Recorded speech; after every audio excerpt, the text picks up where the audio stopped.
Okay, so much like we did on Raw Ups and Downs this week, we can't just start off with bells and whistles and fun times, because we do have to address the fact that, again, mentioned it on Tuesday, now it's been confirmed, Chad Gaspard did pass away, trying to save his son when they were swimming in the ocean. I don't even have the words, what do you even say? My thoughts and feelings, and everybody at WhatCultures obviously goes out to his friends and his family. You may have seen some of our tweets from the WhatCulture guys. We didn't know him, he wasn't a friend, but he'd always been very kind to us, always was engaged in conversation, be it at events or over social media.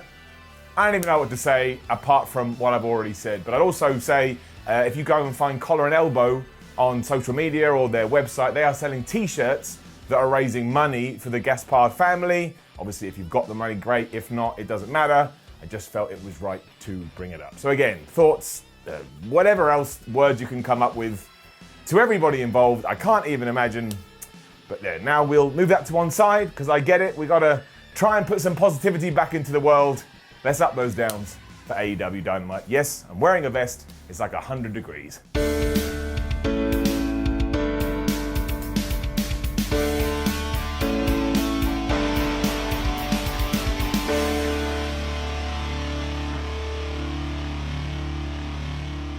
So I wouldn't usually give an up for segments that are so short, but when you make me laugh out loud so much, I think I woke my neighbours up. Well, of course, you get an up, so up. And what am I talking about? Where the Inner Circle started off this week's episode of AEW Dynamite, and they did arrive in a limo. When they got out, Alex Mares was there, and he made the stupid statement, and he went, oh, the Inner Circle arriving in style, and Chris Jericho just looked at him and went, shut your ass. Shut your ass. Like, you should never do that figuratively, and you absolutely should not do it literally. But it could be the best line I've heard in 2020. I also love the fact that now the Inner Circle aren't like the NWO at all. That's what everybody was saying when they were first formed. Because the New World Order tried to be cool, the Inner Circle are just a bunch of goofs, but they'll still kick your ass, and I love it. We then move right into our Brody Lee versus Jon Moxley feud, and I'm just gonna kind of repeat what I said last week. I don't know why, but I'm just not connecting with this. That doesn't mean it's bad, doesn't mean it sucks. Everyone goes, you think it's rubbish? No, I don't. And both guys are great, but for me personally, something is amiss. It's weird too because Brody Lee cut a promo before the madness had kicked off, and because he is the leader of a cult, the no crowd atmosphere actually added to this because it made it creepy and it made it uncomfortable. Scott Hall scary fingers. He also kept telling follower 10 to take a knee because clearly he was inspired by General Zod, and this was a little bit like The Simpsons when Mr. Burns is in charge of the baseball team. He kept telling that person to cut their sideburns,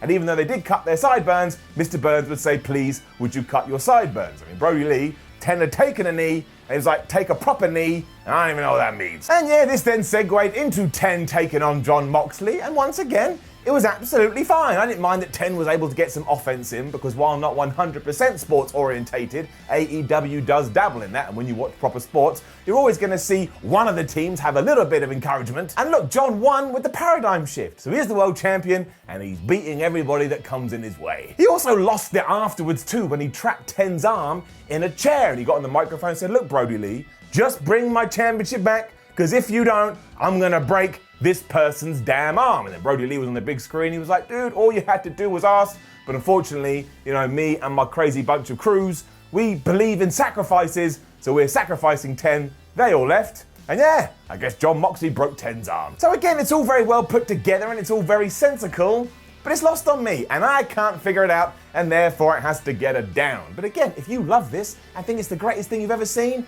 then hell yeah, I am with you. I mean, not literally, but I'm pleased. I also just get a huge kick out of Jon Moxley making his entrance from outside the arena, because he has to wait for his music, and then someone has to go, go, go, and then he just starts strutting his stuff. Love it. It was then Marko Stunt versus MJF, and poor Marko Stunt. He is just getting absolutely murdered each and every single week.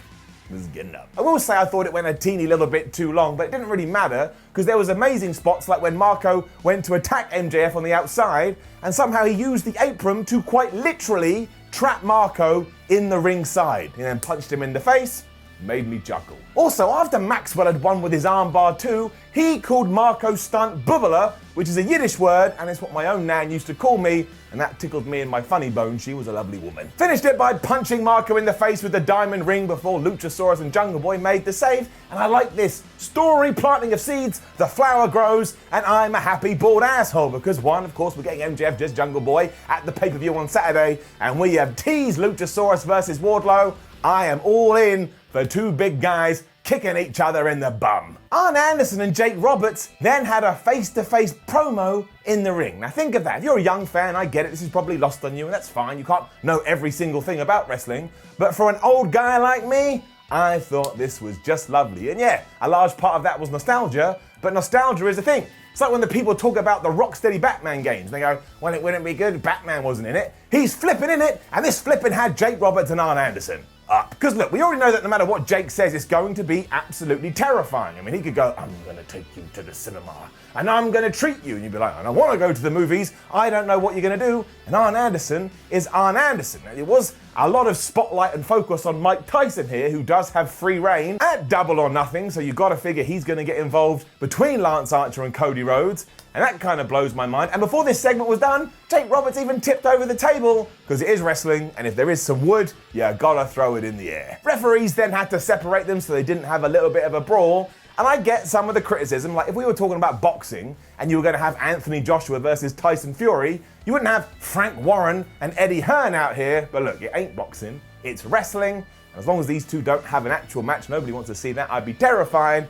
I thought it worked, and I cannot wait to see what happens at Double or Nothing for the TNT Championship.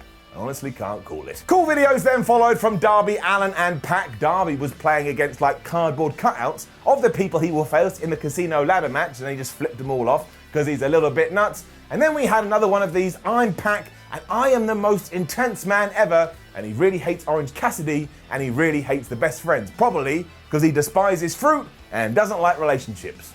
Could be true. Then arrived. It usually happens at least once a week on AEW Dynamite, and here it was brought to us by Orange Cassidy and Rey Fenix. They're bonkers, and I wouldn't dare give it anything but an up. Because just out of their minds. I mean, at one point, Fenix did this leg drop where he just springboarded off the top rope, and I thought he landed on the moon. And Orange Cassidy was doing the same kind of thing. He was hitting diving DDTs off the top, and then Fenix was following off the top with sunset bombs. It's like they don't care about their health. We also had a distraction finish here, which I don't think has been overused too much in AEW, or at least it's not standing out to me, so that was fine. I mean, it did make the referee look an absolute goof, because Kip Sabian came out here, and he just sat on a ladder, and rather than do his job, the referee just turned and was like, you need to go away. What are you doing out here? I would fire you, you stupid man. It allowed Fenix to wham Orange Cassidy right in the balls, and then he hit a cutter, and he got the victory. He is on a roll before the pay-per-view. Or he almost was. Because yeah, this was essentially the go-home angle for that casino ladder match. So everybody was out there, and they were brawling, and Colt Cabana did a moonsault, and it was fine. But when Rey Fenix went for whatever the hell he was going off for, off the top, nobody caught him, and he landed right on his tailbone. I mean, he undershot this by miles, and it looked so painful, I think I broke my own back. I genuinely hope he is okay. That was horrible. It was a good brawl otherwise though, and I really like the concept of that match. But yeah, all I can remember is man crumpled on floor. There was more brawling after this, as we were meant to have a tag team match between Nyla Rose and Britt Baker taking on Chris Statlander and Shida. But because Nyla was out there again with her friend the kendo stick, it did start with some fisticuffs before it all calmed down and we had what we were told we were going to have. Unfortunately, fate just had it in for this one and nothing really clicked, and therefore it's going to get it down. And it was nobody's fault, but basically halfway through, Nyla Rose got suplexed onto Britt Baker's leg, and maybe I'm being worked, maybe I'm a massive wrestling mark, I don't really care, and this looked kind of legit, and Britt Baker did not look happy. So the whole thing fell apart, it never really got its flow back, and it just ties into what I always say, sometimes stuff just happens. I would say though that I was also a little bit confused by the ending. Why? Well, Nyla Rose just hit the beast bomb on Shida and she got the 1-2-3. So I was like, okay, this will be fine. If Shida wins the title at Double or Nothing, seems a bit soon, but whatever. But our final shot between all of this was then Shida suplexing Nyla Rose through a table. And I can't help it, I am a nerd. I was like, look, AEW, if you wanted Shida to stand tall, have her win the match. There ain't nothing better than that. What do I know though? I'm just a bald asshole. That's how I felt. They were the feelings that I had towards this. but I do enjoy how well layered the women's division is now, because obviously as long as Britt Baker is okay, we're going to get Baker versus Statlander at the pay-per-view, and we're getting Shida versus Nyla Rose. Ain't nothing wrong with that. Jon Moxley then cut a damn good promo. The best thing about this feud so far, that is getting up. He explained it nice and simply because whatever happens in life, it always results in violence, and violence is what we're going to get on Saturday. That's what I'm talking about. And the real good stuff here is just Jon Moxley, the character. So darn believable. And then, I couldn't believe it. My man Sean Spears, who one day I hope to tag with, I think did his own version of kayfabe news. I mean, it was called Sean Spears News, but if he's gonna do it, well, I'm gonna do it too. Hello, I'm Flippin' Marks, and welcome to a very special episode of Kayfabe News. Make sure you find Kayfabe News on YouTube and hit the subscribe button for the only real wrestling news you need. In the face of that, however, on this episode of AEW Dynamite, we did see Sean Spears News, where he made up the fact, and who the hell would make up the news, that Dustin Rhodes has now been retired, and it was all down to his asshole brother, Cody Rhodes, who didn't help him in his fight against Lance Archer. So that's it, he's done, he is out of the game. And then Sean Spears went on to challenge Dustin Rhodes to a match at the pay-per-view, which is a bit like saying you don't like vegetables and then eating a bunch of broccoli. If he retired, you ain't getting no match, but I enjoyed this all the same because I'm a big fan of the news. Flippin' Marks for Kayfabe News. I will see you on the other side. I don't know what that means. It sounds like I'm going to murder you and see you when we enter hell. Maybe we will. Also got reminded here that Shida versus Rose will be a no count out, no disqualification match, as will the Stadium Stampede, so you can look forward to that. The ring will also be on the 50-yard line, and you just know it's going to be bonkers. And we were also told next week on Dynamite there will be a battle royal, and whoever wins will be the #1 contender for whoever wins the TNT Championship at the pay-per-view. Imagine Mike Tyson wins that. You never know. Do find it a little bit weird that neither Cody Rhodes or Lance Archer was on the Go Home show. Bit counterproductive, but I'm throwing it out there, and now I'm sucking it back in. The fact that our main event was Matt Hardy versus Sammy Guevara, and we had a promo video beforehand where within that, Sammy said, look, the reason I want to have this fight is because Matt Hardy tried to kill me in a golf cart. Well, I knew I was going to enjoy it.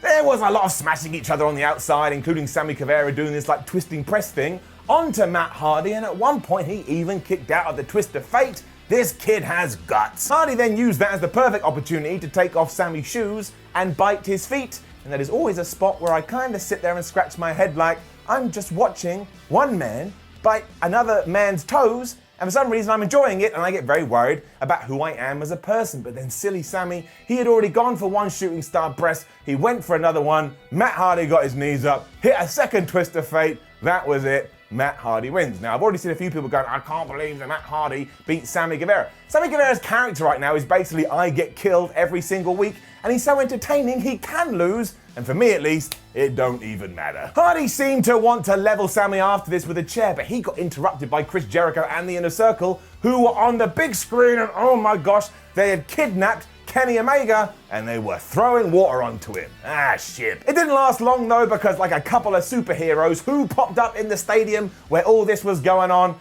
it was the Young Bucks, and because they're just crazy hot tamales, they jumped off this big thing and did some dives right onto the grass. And so they made their big return and did the big save, and this had been signposted throughout the main event because JR and Tony Schiavone kept going, I wonder if we're actually going to see the Young Bucks here. So okay, clearly we're going to see the Young Bucks here, but nothing was as good as what happened next, because when the Inner Circle and the Elite were fighting, in the distance you could just see a dot. And I ignored it at first, like it's a dot, I'm not going to worry about a dot, but the dot kept getting bigger and bigger and bigger. And as it turned out, it was Hangman Adam Page also making his comeback, and he ran the length of a football field and nailed Jake Hager with a clothesline. I think I would have had a heart attack if I had done that, and by the end of this, he was just walking off, and I don't blame him, he was probably knackered. So the Elite kind of did get the better of the brawl here, but I think you were meant to take it more as a stalemate, so you can go, oh my gosh, what's going to happen at the pay-per-view? And talking of Double or Nothing, AEW have put themselves into a position much like WWE and Money in the Bank. All I need